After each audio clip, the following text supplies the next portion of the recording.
في ولد بيعاكس بنتي من 3 اشهر، وانا اتكلمت معاه وقلت له يا راجل احنا جيران وساكنين في حته واحده، يعني احنا جيران.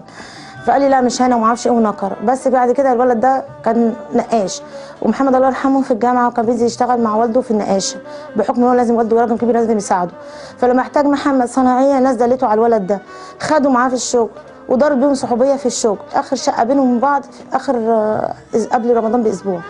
ابتدى يسال تليفون محمد، ومحمد شافه بيقول له تليفوني ده كان فيه ده بيعمل ايه؟ قال له كنت برد لك على واحد عايزك.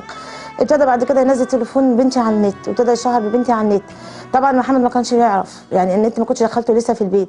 ففي ولد صاحب ابني قال لي اسمي اماني جمالها على النت وفي صور ليها. قلت له ازاي؟ قال لي ده واحد اسمه احمد عباده وشروطه احمد بصله منزلها صور على النت. طبعا اضطريت اقول لمحمد، قلت له محمد خلي بالك الواد ده ما يشتغلش معاك تاني. قال لي يا ماما حصل كده كده كده. طبعا محمد ضايق ونزل الشارع قبله واقف على النص، قال له انت عملت كده كده نكر. فقال له ده الايميل بتاعك وده الفيس بتاعك وفي حاجات انا ما بفهمش في النت فيها. فواجهه بالتليفون وقال له ده كده كده، ده كنا في الشغل انت عملت كده. قال له لا. راح محمد ضربه بايده وسابه ومشي. الكلام ده كان قبل رمضان ب4 ايام. محمد كان بيمسح السلم وابتدى يعلق النور وعلق النور الشارع. فجم في الظهر كده حوالي الساعه 3:30 احنا بنمسح السلم وما اعرفش ايه، لقيت ناس بتندى على محمد، من ضمنهم احمد ابراهيم ده عباده، ومعاه واحد اسمه كريم التوك وواحد اسمه احمد وواحد اسمه محمد اسماعيل. عايزين مين؟ قالوا عايزين محمد. محمد كان وصل في المدخل بيمسح السلم، فخرجت على الزعيق. فلقيته محمد بيقول لهم انا ماليش كلام معاكم، انا موضوع وصلته لوالدي ووالدي هيحاسبك وهنعمل قعده عرب وفي قعده كلام وفي قعده رجاله. فنرفزوا محمد وقالوا الفاظ خارجه وقعدوا يشتموا فيه في المدخل. كان هو لوحده وماسك المساح، معهوش على ولاد ابن الجيران اللي تحت ده بس اللي كان معاه، ووالده كان في الشغل. قعدوا يقولوا انت خايف من امك قالت لك اطلع يا ابن امك، ما انت ما عندكش الا انت الحيله وهي ما عندهاش الا انت. فقال لهم لا انا رايح معاكم. قالوا تعالى نقف على جنب نتكلم مع بعض، انت مش راجل وبتعرف تسد وبتعرف عايز حق اختك؟ تعالى. خدوه سحبوه دخلوا حياتك الحاره اللي ورانا ده، داخل يتكلم معاهم اصلا على اساس ان هم بيتكلموا بيتناقشوا مع بعض عادي، وداخل بهدوم مبلوله وفانلة محملات وشورت اسمر. اول ما نزلت قالوا لي في زعيق يا حاجه شوفي محمد تحت بيعمل ايه. نزلت اجري بس ازاي نزلت لقيت محمد واقف في الحاره غرقان في دمه، والواد طالع بالحاره ماسك المطوه. فانا ببص له كده انت عملت ايه؟ عملت ايه؟ قال لي قتلتولي بقى، مش هو عامل لي راجل او تعلم لك عليه. لقيته طالع يجري، بقيت اجري ورا الواد، انا سبت ابني غرقان في الارض، انا افتكرت ابني اتعور. ابتديت اجري ورا الواد لقيتهم كلهم بيجروا، ومن ضمنهم واحد اسمه كريم التوك كده بيضاني طويل كلهم عراض، والواد ده قد كده.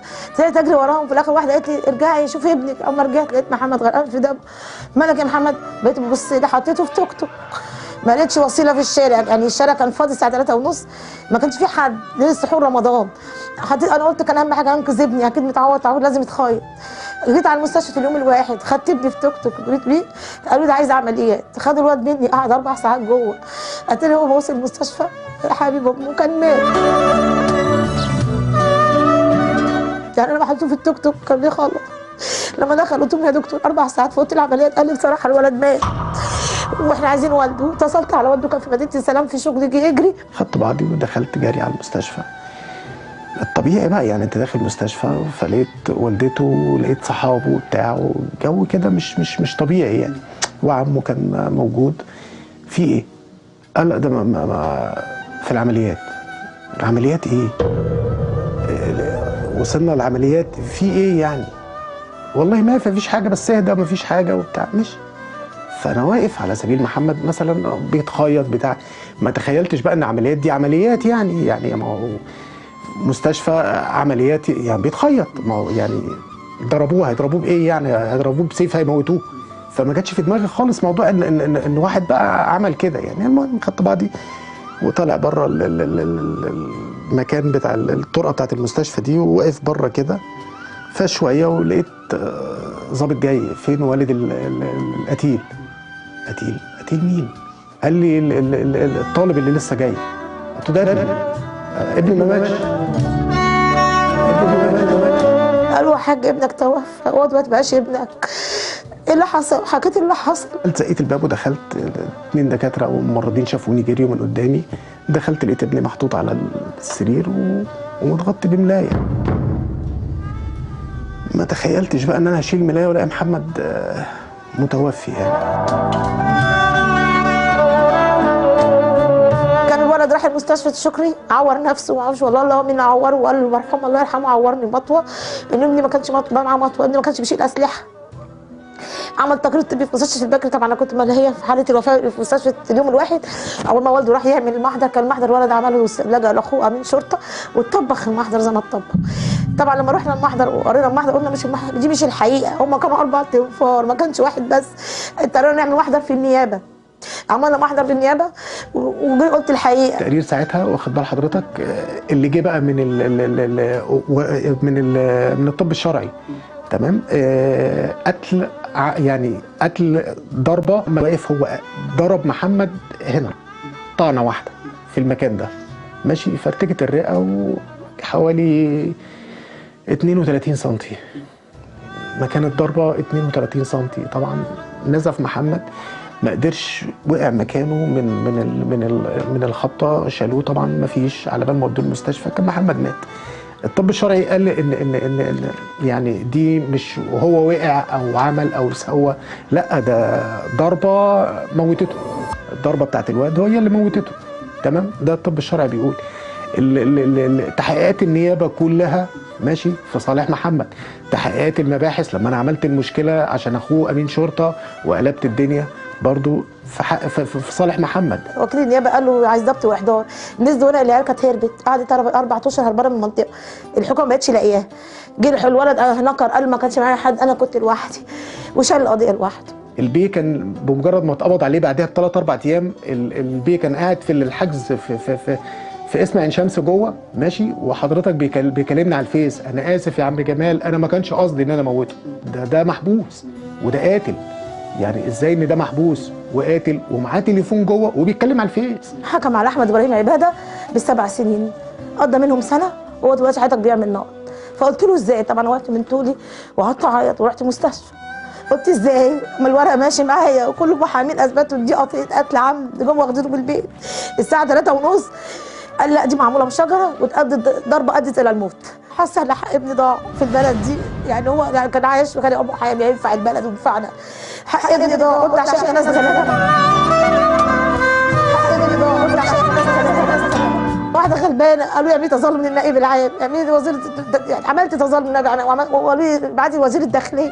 قلت له انا مش عارفه اوصل، بس انا عملت رغبات في السنترال للنائب العام، انا عايزه حق محمد، انا اديني حق ابني. انا رحت عملت له العمره، وكل ما اروح اشوفه بيجي يقعد في المنام، كل ما اشوفه في الرؤيه بيجي يقعد في السينما. انا عارفه ان ابني ليه حق والله العظيم، والكعبه لحد ايدي على ابني كان بيتخانق على اخته، والله كان بيدافع عن اخته، ما كانش عشان حاجه تانيه. كنت بعتبر اخويا وابني وصاحبي، كان يهرج معايا يقول لي يا وزه ويشدي من خدي ويهرج معايا ويقول لي انا جوزك وافرح بيكي، وقعد اقول لك محمد مش عشان ابني كان نعمه الاب ونعمه الاخ. فاضل له سنتين يبقى محامي، كان زمان مدافع عني وعن كل الناس.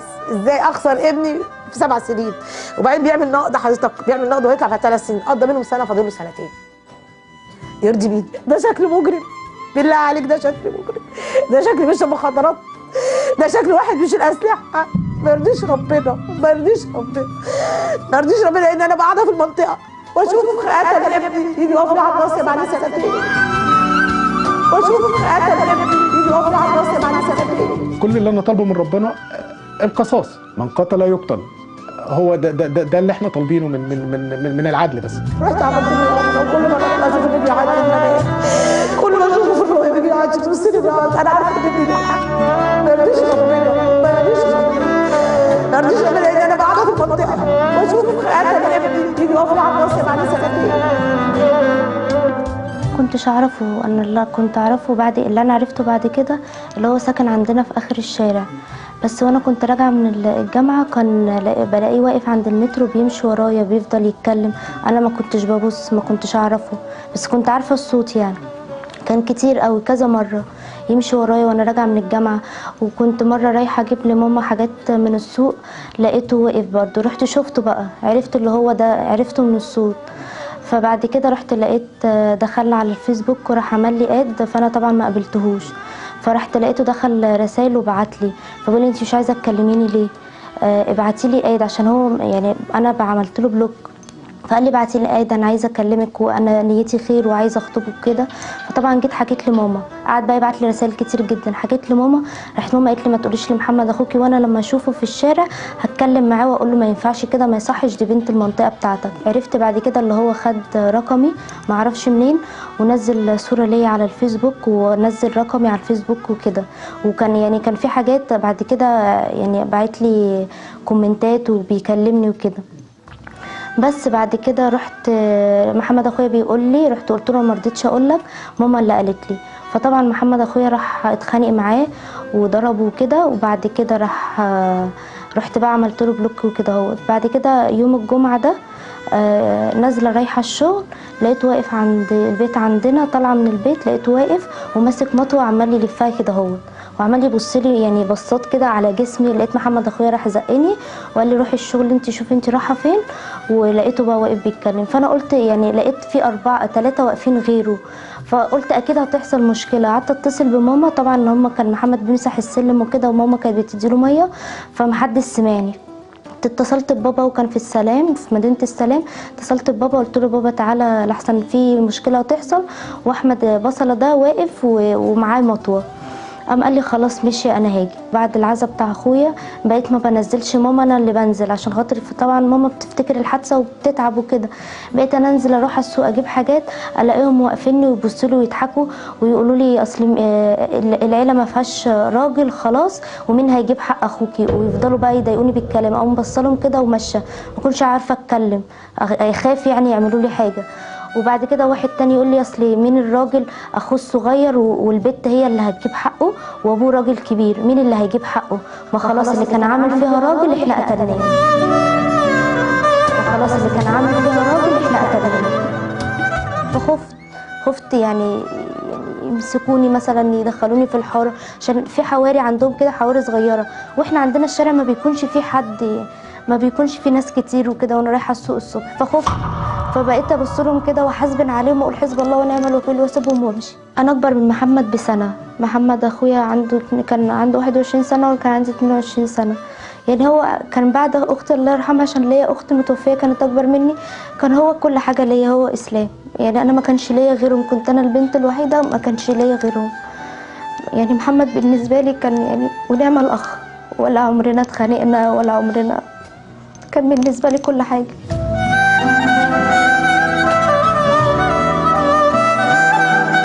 كان بيخاف عليا، كان دايما يقول لي اوعي حد لو كلمك في الشارع اوعي تكلميه.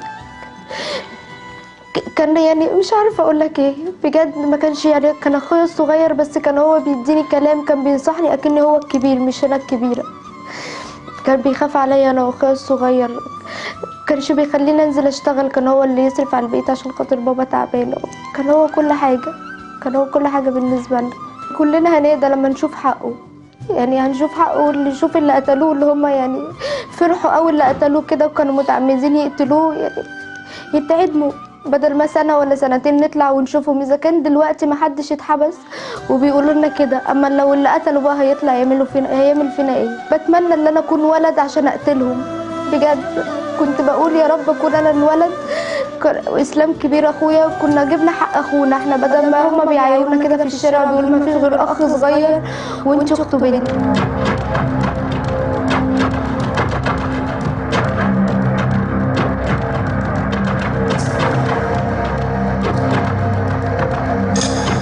استغاثنا باستاذه وفاء طولان بحيث ان اللي قتل محمد الله يرحمه خد 7 سنين.